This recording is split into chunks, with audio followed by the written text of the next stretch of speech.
Hello guys, तो स्वागत है आपको दीपा मेहता ब्लॉग में। कृष्ण जन्माष्टमी, जिसे जन्माष्टमी भी कहा जाता है, भारत के प्रमुख हिंदू त्योहारों में से एक है। यह भगवान कृष्ण के जन्म उत्सव का उत्सव है। हिंदू पौराणिक कथाओं के अनुसार कृष्ण प्रेम, करुणा, स्नेह और भक्ति के देवता हैं। वे न केवल भारत में बल्कि पूरे विश्व में सबसे लोकप्रिय और प्रिय देवताओं में से एक हैं। कृष्ण जन्माष्टमी को कृष्ण जयंती, गोकुल अष्टमी, सप्तम अष्टम और कई अन्य नामों से भी जाना जाता है। उत्तर भारत से लेकर दक्षिण भारत तक लोग इस उत्सव को बड़े हर्ष और उल्लास के साथ मनाते हैं। हिंदू परंपरा में केवल जन्माष्टमी का गहरा महत्व है। यह वर्षों से मनाया जाता रहा है। दरअसल कृष्ण जन्माष्टमी के इतिहास की बात करें तो यह काफ़ी समृद्ध है। यह उत्सव लगभग 5200 साल पुराना है। इस प्रकार यह सबसे पुराने और अस्थायी उत्सवों में से एक है। तब से यह त्यौहार भाद्रपद माह के कृष्ण पक्ष की अष्टमी तिथि को मनाया जाता रहा है। जन्माष्टमी पर भक्त कृष्ण के बाल रूप की पूजा करते हैं, जिन्हें लड्डू गोपाल, बाल कृष्ण या बाल गोपाल कहा जाता है। इसका सांस्कृतिक महत्व भगवान कृष्ण की जन्म कथाओं से जुड़ा है, जिन्हें भगवान विष्णु का 8वां अवतार या रूप भी कहा जाता है।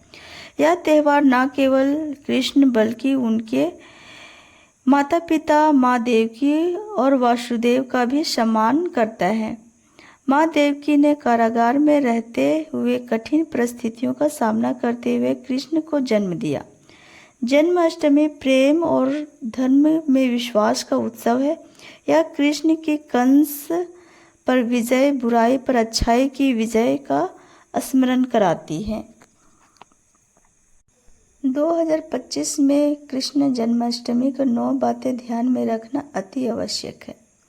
सुबह की सफाई। आप जन्माष्टमी के दिन की शुरुआत सुबह की सफाई से कर सकते हैं। अपने घर की सफाई करें और फिर पूजा स्थल को व्यवस्थित करें।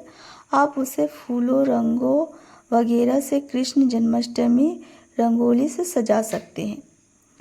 दूसरा है व्रत। भगवान कृष्ण जन्मोत्सव के उपलक्ष्य में भक्तजन व्रत भी रखते हैं। यह 2 प्रकार का हो सकता है।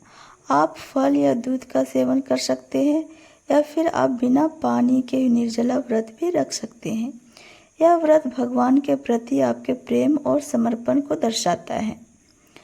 तीसरा है अभिषेक। इसके बाद आधी रात को आप अभिषेक जैसे अनुष्ठान कर सकते हैं। अभिषेक पूजन के लिए आप पंचामृत, गंगा जल जैसी वस्तुओं का उपयोग कर सकते हैं। चौथा है ड्रेस और सजावट। अब आपने बाल गोपाल को सुंदर पोशाक पहनाएं और उनकी उपस्थिति का स्वागत करें। 5वां है आरती और भजन। मध्य रात्रि में कृष्ण जन्माष्टमी की आरती और भजन भी गाए जाते हैं, जिसमें कृष्ण के नवजात शिशु अवतार का स्वागत करने के लिए घी के दिए जलाए जाते हैं। 6ठा है भोग। इस अनुष्ठान में मूर्ति को भोग अर्पित किया जाता है। इसमें फल, सूखे मेवे, खीर या अन्य प्रकार की भोग सामग्री शामिल हो सकती है। 7वां है झूला।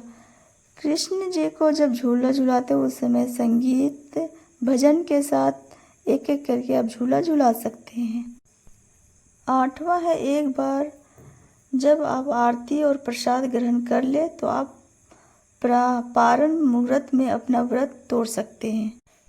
चलिए अब जानते हैं पूजा का शुभ मुहूर्त।